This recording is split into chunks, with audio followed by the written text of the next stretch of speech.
Plan B is a drug that doctors and companies are currently marketing as an emergency contraceptive. But there has been a lot of controversy about whether or not that's actually what it is, or if it's something else entirely. In order to figure this out, we first need to take a look at how contraception works.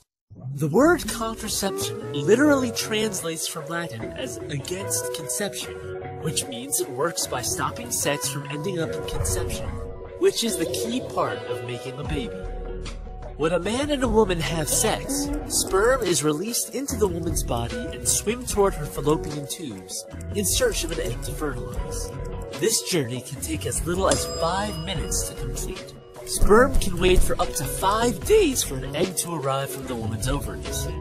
Once the egg arrives, in a process called ovulation, the sperm attempt to fertilize it.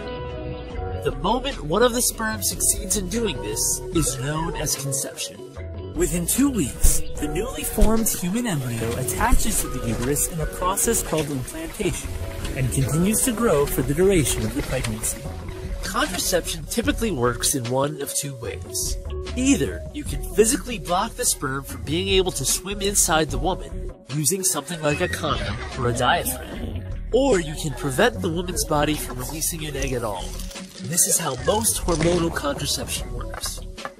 The thing that separates Plan B from other forms of contraception is that it is taken after sexual intercourse happens, thus the name Plan B.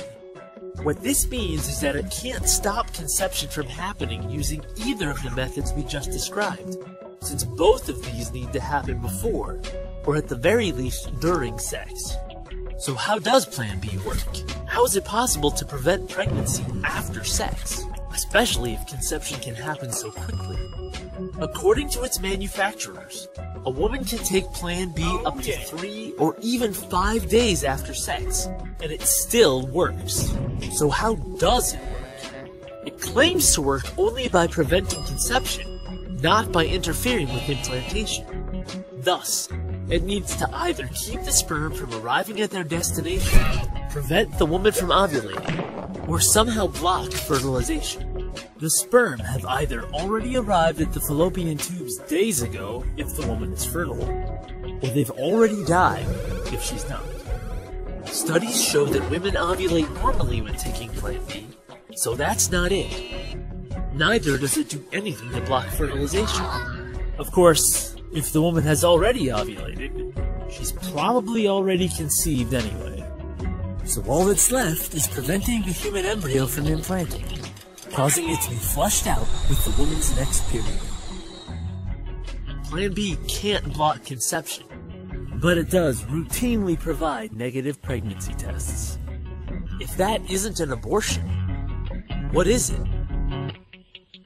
Think about it.